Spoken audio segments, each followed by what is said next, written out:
देखिए दोस्तों, consolidation and mutual fund investment, आज हम इस पर चर्चा करते हैं। बड़ा इंटरेस्टिंग सा टॉपिक है और ज़्यादा लंबी चर्चा नहीं करेंगे, लेकिन मैं इसको शुरुआत करना चाहूँगा एक अवधि की कहावत से। मैं देसी आदमी हूँ यार, देसी भाषा में बात करना चाहता हूँ।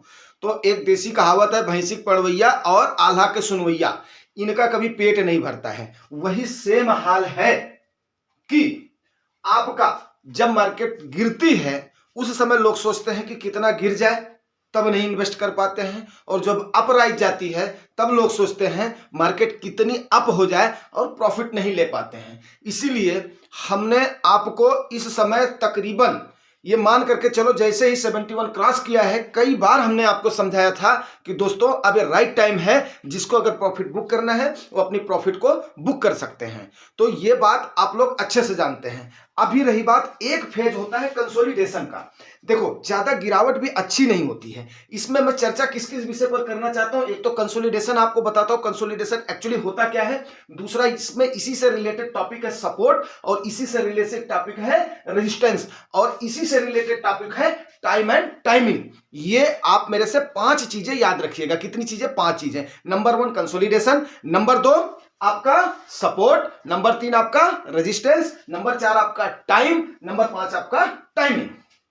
अब शुरू इस बात पे करते हैं, कंसोलिडेशन को सबसे अच्छा फेज क्यों माना जाता है। देखिए, 2022 में सबसे अच्छा समय मैं इसलिए मानता हूं, पूरे साल बिल्कुल मार्केट एकदम से फ्लैट रही है। 2020 को मैं अच्छा समय नहीं मानता हूं। इसलिए नहीं मानता हूं कि 2020 वो क्या थी, एक महामारी थी, एक आपदा थी। कई लोग अपॉर्चुनिटीज थे, उन्होंने उस अपॉर्चुनिटी का लाभ कमा लिया है, लाभ उठा लिया है। बट ऐसा नहीं है, उस समय अनसर्टेनिटी थी।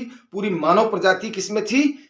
हाय हाय कर रही थी, त्राही त्राही कर रही थी उस समय। ठीक है, अब आपको, अगर आप आशावादी हैं, आपने उठा लिया, वो अलग बात हो गई।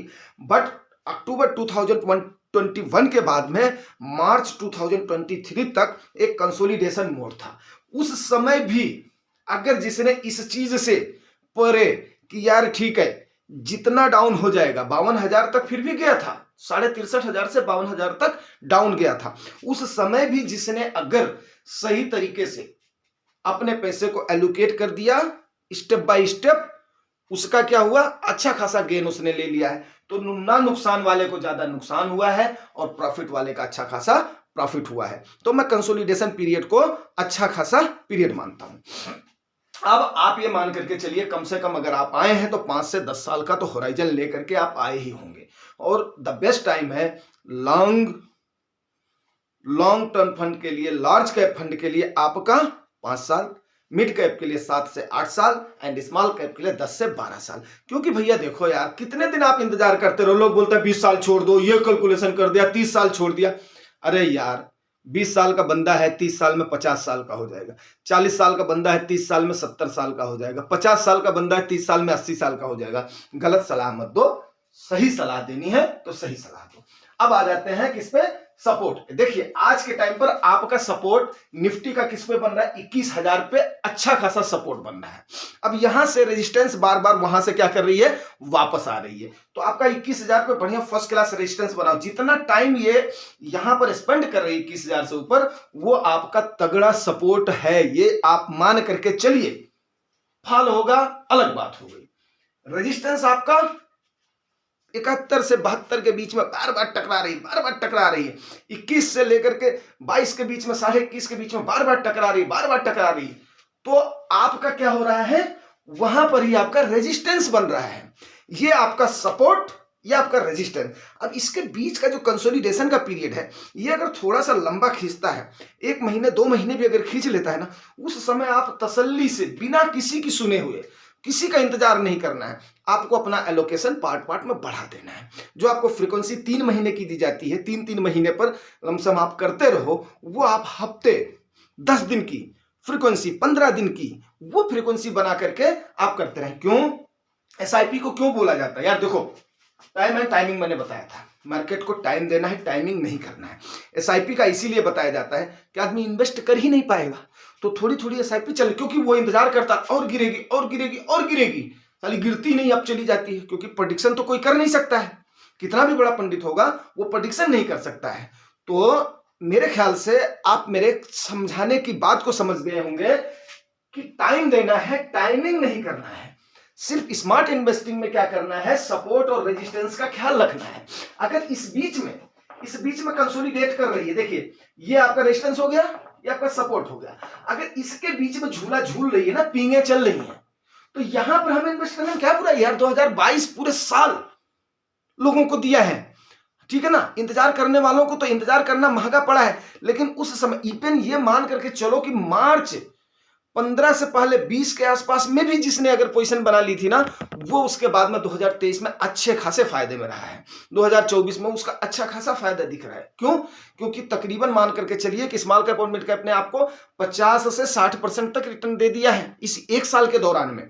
अगर 2022 में कर दिया तो क्या दिक्कत है यार, 50-50% आपने ले लिया है। लेकिन नहीं, जुगानी टॉक्स को लोग समझेंगे नहीं, उसको तसल्ली से सुनेंगे नहीं, जो बताया जाता है उसको समझेंगे। अब मैं आज इसको जब बता रहा हूंगा तो कई लोगों को मिर्ची लग जाएगी, सुलोली आ रहे तो ऐसे नहीं है भाई, ऐसे नहीं है। ये एक फंडा है, और फंडामेंटली अगर आप सही चलेंगे, आप इतने बड़े लालच में नहीं हो जाएंगे कि दुनिया खत्म हो जाए तब मैं इन्वेस्ट करूं। नहीं, गलत बात है, ये बहुत गलत बात है। अगर आप दुनिया को खत्म करने के चक्कर में रहेंगे ना, तो आप खुद खत्म हो जाएंगे। वो लोग खुद खत्म हो जाते हैं, उनको 10-10 बीमारियां हो जाएंगी, उनको ये हो जाएगी। अरे भैया, राकेश झुनझुनवाला है आपके, इतना सारा उन्होंने इन्वेस्ट किया, ठीक है, उनको थी समझ थी, उन्होंने ले लिया, टाइटन को ले लिया, उसको ले लिया, तो समझ लिया। वो उसका उपभोग कर पाए, उतनी संपत्ति का उपभोग कर पाए? नहीं कर पाए। तो यार बात को समझो, आपको उपभोग भी करना है, ये पैसा आपके काम भी आना चाहिए। छोड़ करके चले जाओगे, उसका क्या फायदा यार। तो उम्मीद करता हूं आपको ये पांचों चीजें, consolidation, support, resistance, time and timing, ये चीजें समझ में आ गई होंगी। आप step by step he invest करने की कोशिश करेंगे। लालच, ठीक है, लालच नहीं, प्रॉफिट लेना हमारा उद्देश्य होना चाहिए, ठीक है ना।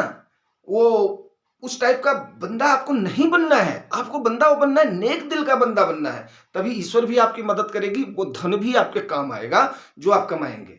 बात समझ गए? प्रॉफिट अच्छी खासी लीजिए। अगर थोड़ा सा कंसोलिडेशन हो रहा है तो अभी आपका ये टाइम है, आपके पास अगर है तो उसका 5% 10% चंक का आप एक बना लीजिए, मैं इतने टाइम पे डालूंगा। डेफिनेट है आपको फायदा दिखेगा, कोई इसमें दो राय नहीं। उम्मीद करता हूं जानकारी आपको समझ में आ गई होगी दोस्तों, ठीक है ना। अगर समझ में आई है तो रिवार्ड जरूर करना, रिवार्ड आपको पता है, like share subscribe. Thank you.